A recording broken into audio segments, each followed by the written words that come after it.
All right, check one, check two. This is it. Welcome to the Cannabis Coffee Hour with your host, me, Rob Cantrell. Oh yeah, this is it. We got a good guest, a great guest, one of my favorite dudes in comedy who I saw come up in New York City. He writes for The Daily Show. He also wrote for the White House Correspondence dinner that we could talk about. But he also tours with the stand-ups of The Daily Show. Like a lot of the Daily Show writers are stand-ups and dudes I know from UCB and the scene back in the day. But his name is Matt Koff, which is perfect for the Cannabis Coffee Hour. Welcome, Matt Koff. Thank you. Thanks. I'm excited to be here. Thanks. This is cool. Yeah, I've thought about doing a podcast called like Coffee Time, you know? Yeah. With a K, you know? Yeah, because you're Koff, and you got the Koff. I was kind of leaning in on the hacky weed stuff, but... oh, no, that's true.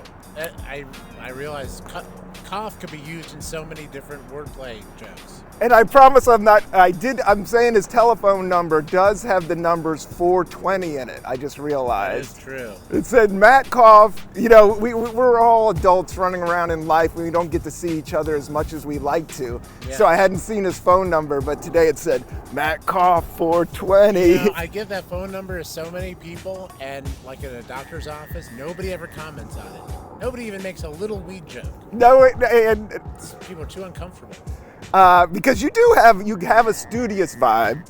I guess I do have a studious vibe. It's the glass. I guess you have a studious vibe too. As soon as you put on the glasses, your SAT score goes up 200 points. Yeah, you're a tenured professor at Hip Hop University. Yes, definitely run a class in old school with an emphasis of Stetsasonic and the Fat Boys. You know, we're gonna go over everything. That's funny you bring that up because I do watch like a lot of old school podcasts and stuff on YouTube, and now it's kind of getting, I'm up there, everybody. I'm Gen X to the core. I was born in '72, so I see some of the old school hip hop commentators. Yeah, right. And they're kind of looking granny, and it's kind of, but it's a part of life. And I did getting older. What about you? Do I like getting older? Mm-hmm. I like the gray. I guess that helps with my studious vibe. I have gray hair. You got good gray. That's called salt and pepper. Yeah, that's called salt and pepper. Mom? No, I don't know. I feel like I'm still a very anxious person, but I guess I feel like perspective helps with anxiety. You know what I mean? Like, I do. You're just like, okay, like if I have a stand-up show, it's like, but how many of these I've done thousands of stand-up shows by now. And so it's like, how nervous can you possibly be if you've done I've done well on stage that many times. Like 100%. I don't walk off. Generally, I'm not like sweating. That's my. How do you sweat when you're on stage, or do you sweat when you're not doing well? Because I do. Yeah, definitely. No, I'm still nervous, and as much as you want to say you're a veteran or old or whatever, I think that helps with my anxiety. Matt, that's one of the reasons why I talk about it on the podcast. Like, I leaned into herb because I really think I was self-diagnosing my own anxiety. Yeah. The only thing with herb is like it'll cut the anxiety, but it can also quadruple it. So you gotta watch it. Even last night, I not to go into a shameless plug, but I am playing the Arlington Draft House tomorrow. So I'm doing a headlining show. Congratulations. That's so cool. Oh, thanks, man. Yeah. I haven't been there. Oh, it's the first time, yeah. No, I actually opened that place up, Matt. No way. I'm the first stand-up comic to ever play there. Are you serious? Yeah, I'm from D.C. and from Virginia, of and course. I know the guys that run that joint. Yeah. And when I got on Last Comic Standing, that was right when stand-up kind of started taking off. So DC Improv was always like the main joint in town. Like, of course. Oh, if you know stand-up, there's like two really good clubs. There's a bunch of really great clubs, but like legendary cool vibes is like DC Improv, San Francisco Punchline, and Comedy Works in Denver. But so DC Improv was always the big dog, but then Arlington came in and it's awesome. It's like a little mini theater in Arlington. But last night I couldn't sleep. Like I smoked a little bit of weed, and I did fell asleep till 11 to 2, Okay. and then got up at 2. Oh, and then all ruminating, like, like nervous about the gig. Yeah, mostly about the gig and the travel down, and then doing this interview. I got Matt after work, and this is New York City, and it's cold out, which I do like because we're playing it COVID safe. You know, the freaky virus is still out there. Oh, yeah. I would say that COVID is one of the freakier viruses that I've come across. Yep. What is there? There's the flu. The flu is a virus, right? And that's freaky. I've had some freaky flus. Yeah, right. They're all Those are pretty. probably the two freakiest. Yes. Oh, what about dengue fever? Oh, dengue. That's some in the jungle, and it has such a great name. That sounds like a great musical genre right there. Dengue fever, man. Do you want to like start that band, Dengue Fever? I might. I was just going to go into this because you were telling me you were in a stoner band before this. But I was. I can't wait to tell you. But I've really been serious, Matt, and it's bad because I am working on scripts and writing packages. But I just learned how to make dub reggae. Like I got all these old loops of the organs. Yeah. And like all the different drums are like echoed out. Have you ever listened to dub reggae? I guess what's the difference between that and reggae? I'm a They Might Be Giants fan, so I'm. Oh, nice. I think that's as far from reggae as you could possibly get. No, I can get down to the Might Be Giants. You don't even know, man. I used to walk a million miles, and that was their big hit, right? I would walk. Oh no, I think you're thinking of the Proclaimers. They did like Particle Man in Istanbul, not Constantinople. Yeah, I know those cats. Yeah. They're from Brooklyn. Oh, they are? Yeah. Istanbul? That's kind of got a good sing-songy thing. Can I plug my friends They Might Be Giants podcast? Is yes. that allowed? Yeah. I'm talking too much, please. Oh no, you're talking just enough for me. Probably not enough. No, tell me about your joke. Oh, you don't have a friend that was a joke. I thought you were really going to plug it. I do. Dude, what is the name of the podcast? Don't Let's Start, which is the name of a They Might Be Giants song from the 80s. Yes. And they have very good, super in-depth. If you like podcasts that are in-depth, that's a great podcast. And yeah, if you're a They Might Be Giants fan, if you're not, you will not give a shit about it. You'll be like, why do I care about this? But even hearing people nerd out about stuff great. I'm not into, I'll still watch it. Yeah, right. Oh, you'll like the podcast though. Yeah, I do like. I do like. Do you listen to podcasts? I do. I listen to their podcast. God, I'm glad. You ever listen to No Dogs in Space? That's a good music podcast. Yeah, I think I have listened to that one. It's like, in-depth Beastie Boys. Are you a Beastie Boys fan? I would say so. I feel like that's the most unnecessary question I've ever asked. No. I bum out that people that I almost am too influenced by the Beastie Boys, but I will say, like, in terms of like heroes in my youth zeitgeist, it was like Jesus, and then MCA, and then Ad Rock, and then Mike D, all on equal level. Yeah. It was, those guys, I guess even me being in New York and even I liked comedy. Comedy was in my soul. I was more of a comedy nerd before hip-hop even, I would say. I believe that, but you just have even if you didn't like hip-hop at all, you have a great hip hop vibe. It is. It is what I listen to dominantly. You just emanate it. Thanks, man. As opposed to Jordan Klepper, who's on the Daily Show. I think hip hop is his favorite music, but he also seems super white. Some people. No, I can definitely see him rocking out to some REM. Which isn't bad. I mean, I listen to a lot of Grateful Dead. Yeah. You would be surprised. Yeah. I listen to everything. Yeah, and that's why I've been listening to reggae, and dub reggae is it's all echoed out, and the effects is slowed down. But the tempo is being played at 140, so it seems like I'm starting to get nerdy with drumming and beat machines and stuff. Cool. Yeah, so cool. I love doing it. It is Yeah. one of the things that cuts my anxiety. Is That's that not hard comedy. to get into? Like, if somebody was like, I want to do beats. No, not now. When I was young, it was. I had friends that were DJs. My mom wouldn't buy me the DJ equipment, which was like the mixer and the 2 turntables. Okay, yeah. Even back then, but I wanted to. But my friend Richie Seacrest in this small little Virginia town, he was the high school DJ. Oh, wow. And he had speakers in the mixer and everything. wow. And we would go That's breakdance. Awesome. And he was awesome. He was a cool guy. And he actually died like drunk driving like way back. This is like 80s. This is literally, yeah, I was born in 72. So hip hop and breakdancing, that was right like when I was 11 and 12. Yeah, right, and then right, the right. Beasties is like 15, you Yeah, know? It's wow. 16. But the first time I saw jealous of you for like I was born in 82, so I barely remember the 80s at all. Wow. But the fact that you were able to like live, No. anyone who's like lived through the 70s or 80s, I'm really jealous of you. Yeah. Yeah, I'm super into another music thing. My wife and I are really into Morrissey. Yeah. And like the Smiths.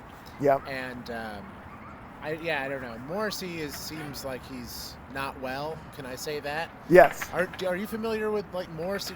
Yeah, do the you Smiths, like I know that Green album. That was a dope one. Oh, right, yeah. With the cursive writing. It's the very first one. I think the it's just Queen his is Dead? face. Yeah. Oh, okay. Yeah. I think it's the shadow of him.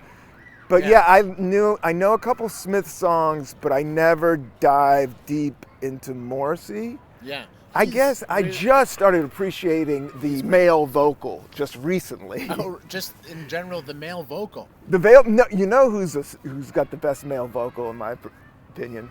Who? Kenny Rogers. Kenny Rogers. Why is that? I It's just haven't country. really noticed. It's The Gambler.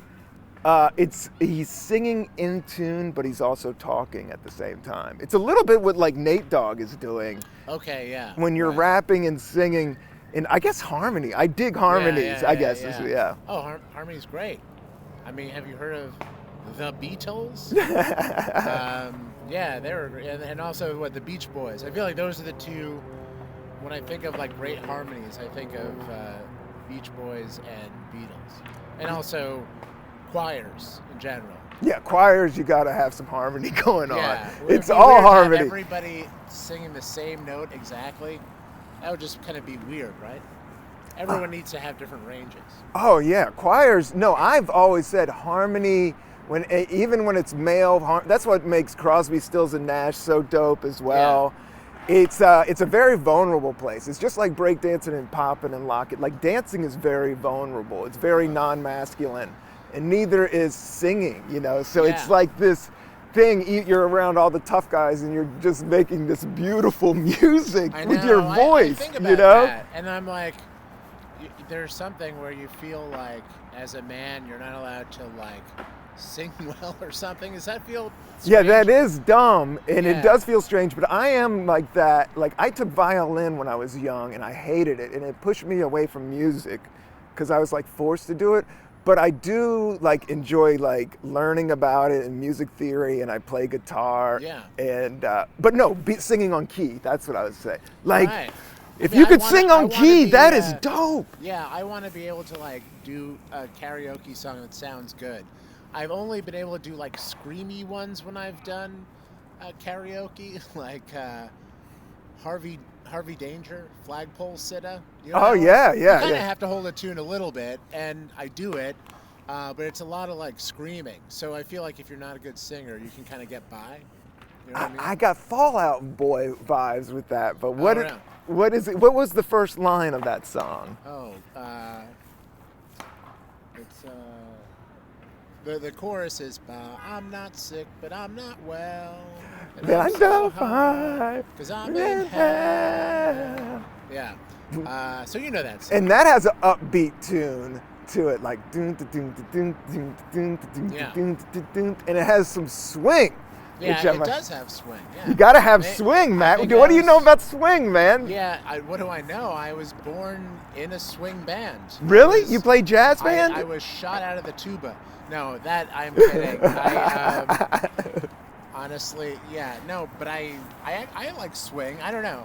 Again, the only thing I listened to at all in high school was They Might Be Giants and Paul Simon's Graceland. Oh, Say, you know? great album. Yeah. That's up there with Thriller. Like there's certain albums like 1984, the first Guns N' Roses, like there's certain pieces of music that is, and then you get into Graceland and that's just all those African beats that you're not used to and all these different harmonies and sounds and horns. Lady Smith Black Mambazo. Did I say that right? I think you did. Nice. I think you did. I know I would mess it all up and I'm not even going to try it, but I love the album with my heart. I probably messed it up. Yeah. But you know what? Keep this in because I love them. Yeah, no, it was such going to it's such a Graceland, great- Graceland, Yeah, right. Memphis, Tennessee, going to Graceland. It's like, there's like African rhythms, but it sounds like a country song. It's pretty crazy. Yeah, it's coming back that way. Like everybody's into Femne Kute. There's this new dude like Burner Boy, and he does Afro beats. Uh-huh. He's big, yeah, he's huge, and like the Caribbean has gotten behind them, and then American culture has gotten behind them, and it's supposedly really. I downloaded a couple things on Spotify. Somebody cool hit me to it.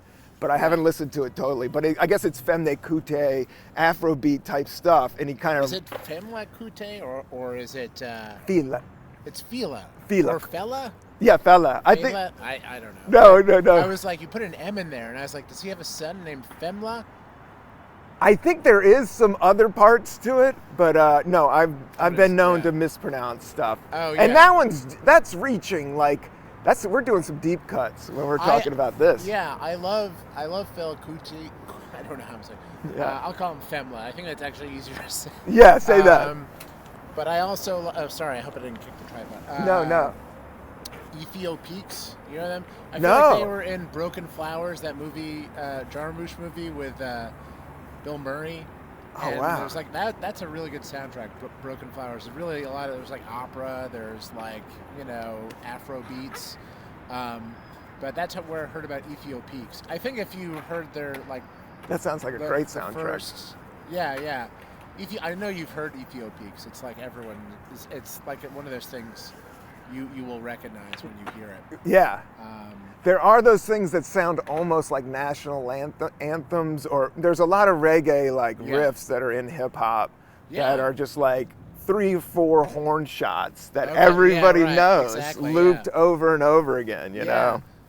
So you like Burner Boy? Because I feel like I've heard that name. Yeah, Burner Boy. I'd say look him up. Like I would expect like Daily Show being down with Burner Boy. Like I guess he's just a huge international, and he comes from Africa. Oh, okay. And I've just heard my friends from Jamaica telling me about it. Okay, I'm excited. And they were like, you listen gotta, right now? and they played Jamaica, and everybody was really into them because they connect to the African beats. Yeah.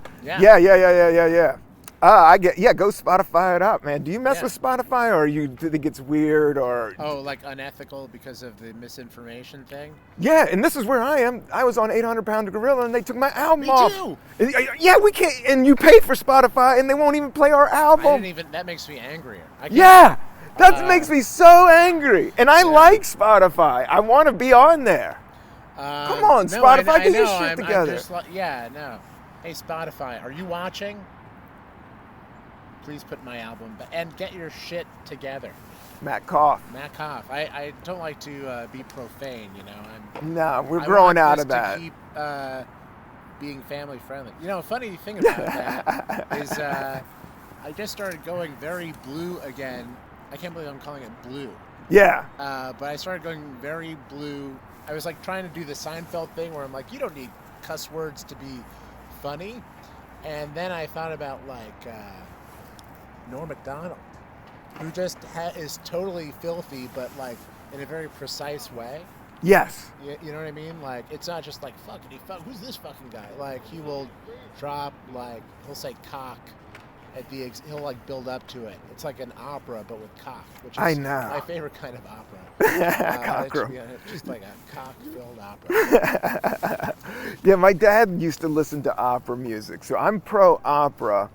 And but I am pro blue material. I would say I kind of go back and forth like you do too. You know, you got great clean jokes, which is I always think of one of your jokes like you got like a phone, a Metro card. You're like, I'm freaking flying through space. Yeah. Am I getting that joke? Yeah, that's right when everybody was vaporizing. And my joke, I would set it up. Right. I would be like, I just quit smoking pot. Yeah, right. Got a vaporizer. Right. And then I got a phone, I got an iPhone, a unlimited Metro card, and a vape pen. I'm flying through space. Yeah. Just flying around here in New York. I mean, Matt knows me from all these rooms. I mean, that's why a reason why I wanted to do this podcast is like, I leaned into herb all throughout my stand-up career just to get through the years. I think it helped.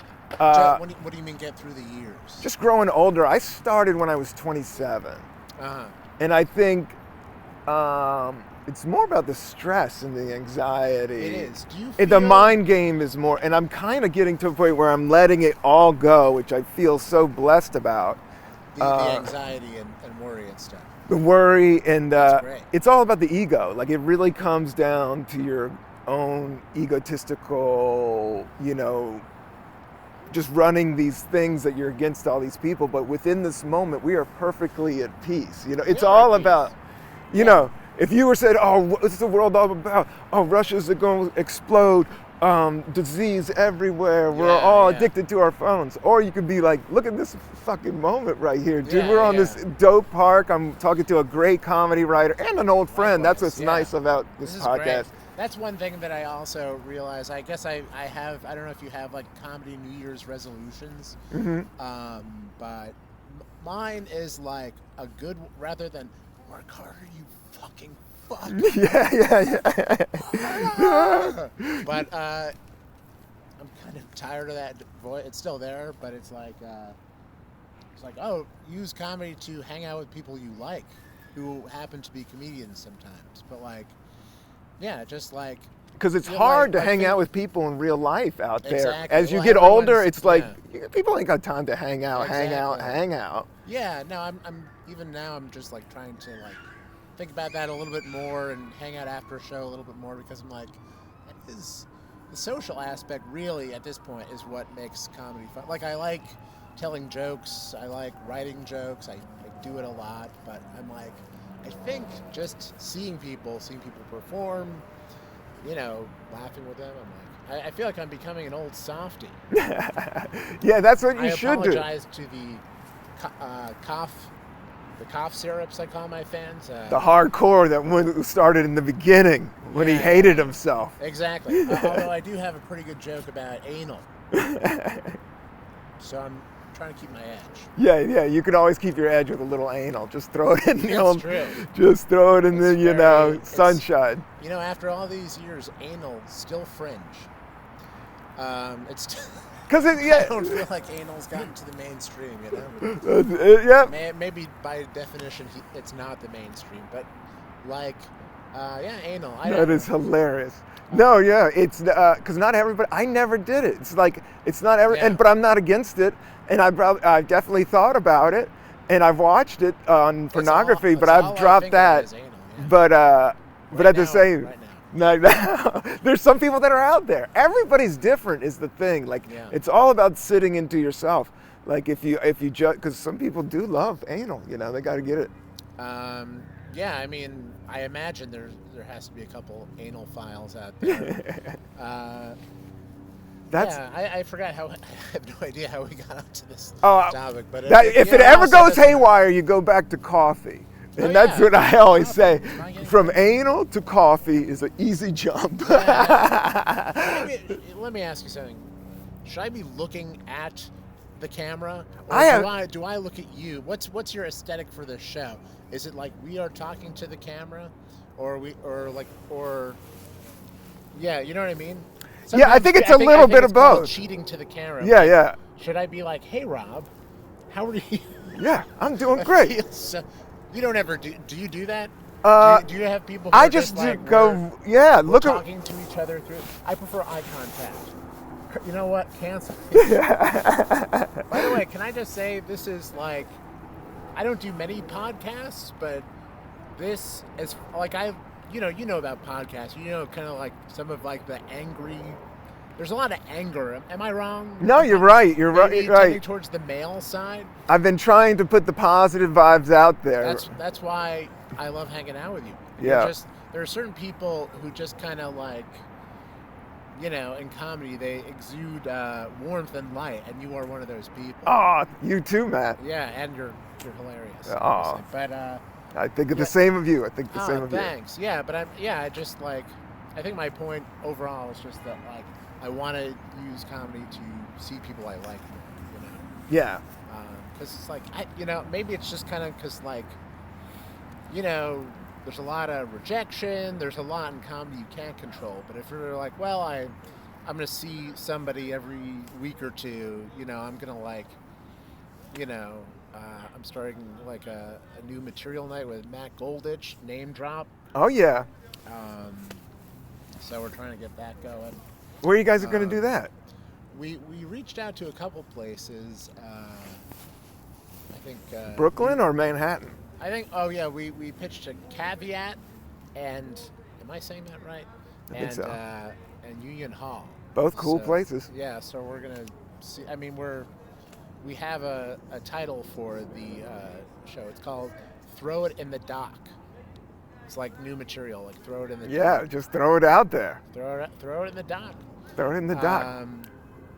Now, when you're referring to the have dock, you on the show, I would love to do it, man. I love preferring. I'm sorry, I don't mean to. Yeah, you tell were me. on, like the first show that I hosted, called I think it was like my friend Ian's place, Vaudeville Park.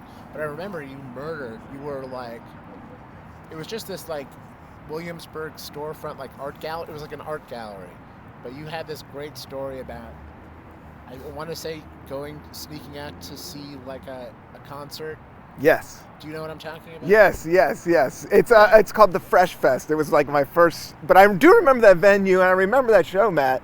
And I remember us walking there in that diner, and I think we might have went out to lunch afterwards or did something. I just remember walking and talking and being psyched to do the show, and then when I showed up, you had a cool crowd. Yeah. But it was kind of odd. There was a piano, and then it was a storefront. I remember. Yeah, right. There was a piano. There was a piano and a storefront. And I remember, and it was very punk rock, just like this podcast. It was just very, just like, and this is when Williamsburg was. I mean, I can always say that every year is. This is when Williamsburg was Williamsburg. But exactly. Yeah, Paul's Boutique, right? Was that Williamsburg? Yeah. Yeah. What was I going to say? I don't think it's actually a real place, as the story goes. Or it was in Brooklyn, like deep, maybe over in it was like a Jamaica. It's no longer there. Oh, it's and not. Then MCA that number would go just to a random voice recording machine. Oh, and he would just collect calls, people calling it from the album, and just say. That's amazing. Yeah. And I think it was just like that whole album cover was a lot of photography, man. It was like creating even back then they were creating like this different, just vibe and aesthetic, that isn't really real, which is kind of goofy and fun. Yeah, no, right. Yeah. It's, I mean, man, yeah, like I said, I would love to have been alive or been like around and aware of like what was going on in the 80s. Yeah, that kind of goes to the story of the Fresh Fest that I told at your story. Yeah. But the first time I saw This Is True was the Raising Hell tour, and I've never heard of them before. Because I went to the Fat Boys the year before, and I was in Virginia. And this year we went to Richmond, and it was a bunch more of my friends, and this was our second concert. Yeah. A lot of my latest album, I talk about my first concert, and a lot of people talk that it's just a part of your youth. But this was the first time it was Run DMC, Houdini, and LL Cool J. And it was a bunch of friends from this little town in Virginia, and we were there, and it was like 75% African American, but there was, hip hop was building. I think it was King of Rock just popped, and they said that it was I remember just standing there, and the house lights just went on, and they said, from Money Making Manhattan, the Beastie Boys. And these 3 17-year-olds just went up and killed. I'm telling you, killed. Right. They did 3 songs, Hold It Now, Hit It. It was before Fight for Your Right. Hold It Now, Hit It, Slow and Low, and then I think like Brass Monkey, one of those things. Oh yeah. And they That just must have been amazing. Yeah, they just killed and I never heard of them before, and I went out and got the album. I think the album had just dropped, but I was just some kid from Virginia, so I wasn't some hipster that knew what was happening in New York. I did, because I followed breakdancing and hip hop, so I knew the main albums when they were coming out. Oh, okay. That man, yeah, man, I am jealous of that. Did you ever? Do you collect vinyl? That's a big thing these days. You know, recently, like I was doing it a few years ago, but then I recently got back into it, and yeah, my wife and I were big into Morrissey, so we've been getting like Smith's stuff, and I bet he's got some cool albums. He does, yeah. Does he have a leather binded one? He definitely seems like someone who should, and probably will at some point. There's some Liberace vibes coming from this cat, dude. Definitely some Liberace vibes coming from this cat, man. That's true, yeah. I think he's that generation. Yeah, but I like I said, I like the male tone. Elton John, Mick Jagger, David Bowie. Male singers do, if in tune and funky, sound good. Can I tell you, I'm sorry to stay on Morrissey, but like, I really recommend, especially if you're smoking weed, to watch a Beavis and Butthead clip where like they watch Morrissey, and he's like, it was like the most Morrissey thing you could think of. It was him in a fishnet top writhing around in the desert, and I think like he had like a Band-Aid on his like cheek, and they just were talking about that. It was so funny. Yeah, killing him. Yeah. Yeah. Nobody could. Mike Judge, I think, is the god, man. Like anything like Office Space, Beavis and Butthead, King of the Hill, and the new Cyber, the one that Silicon Valley. Oh yeah, right, exactly. Yeah, I mean he's had. I'm like, has he failed at all? It seems like everything he does is great. And even the ones that fail end up being good, like the movie Idiocracy. Is that the one about the future president and stuff like that? Idiocracy. And that like was a failure. And that was like a cult. That's like deemed amongst movie nerds as like genius. I never saw that one. I haven't done any. I think I've watched it for 10 minutes here and there, and saw some of the characters. Yeah, but the thing is, I mean, it's probably a cliche at this point, but like, from what I haven't seen it, but like, it predicted a lot of what has happened, right? Yeah. Maybe with like Trump or whatever. I would imagine like, country's gone in a weird direction towards. It's not Idiocracy. That's all I'm saying. It's more. Yeah. I know. I should. But it opens. I don't want you to get in trouble with the Daily Show. I mean, I know you talk about politics all the time, and I try not to lean into it on this podcast. So thanks for doing this. Yeah, sure. But at the same time, I haven't talked about the Daily Show at all. Yeah, we haven't at all.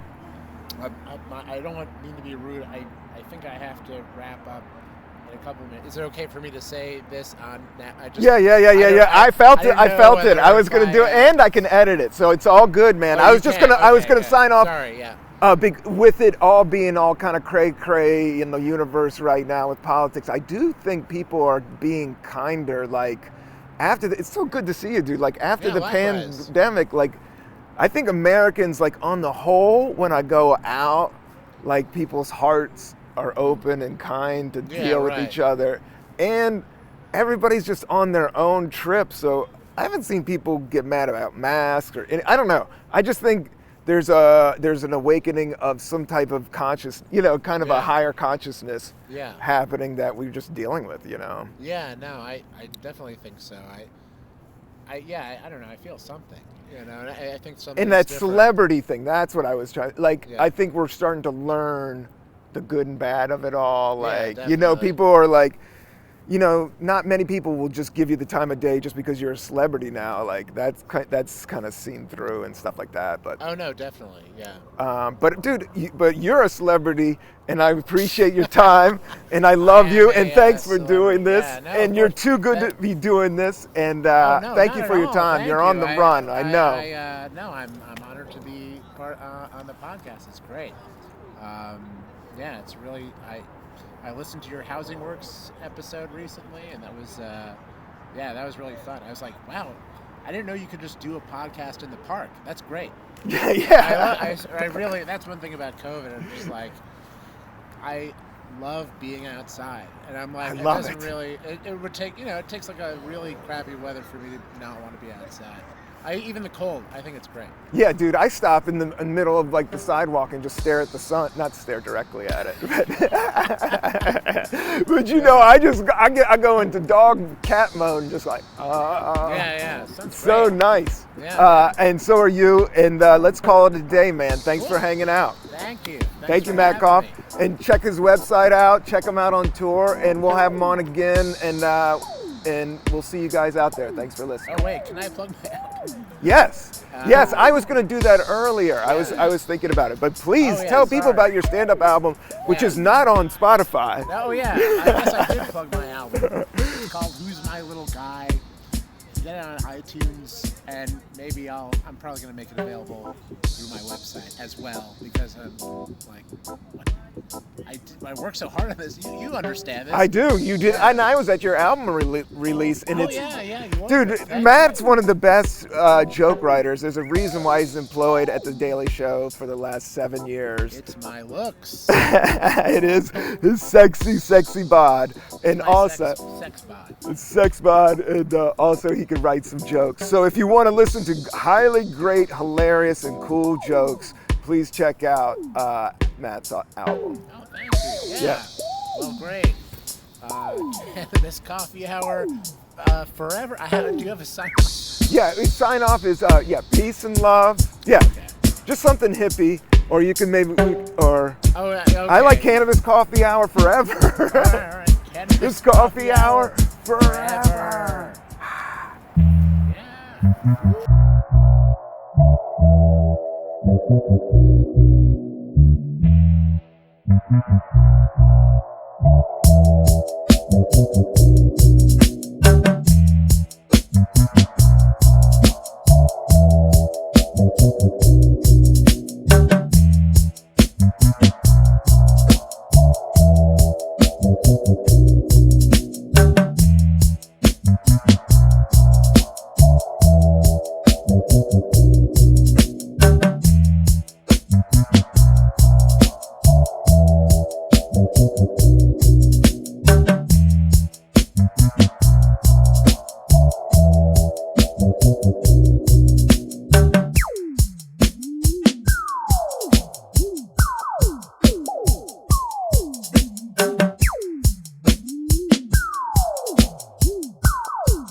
I'm walking the bull, go, out for the.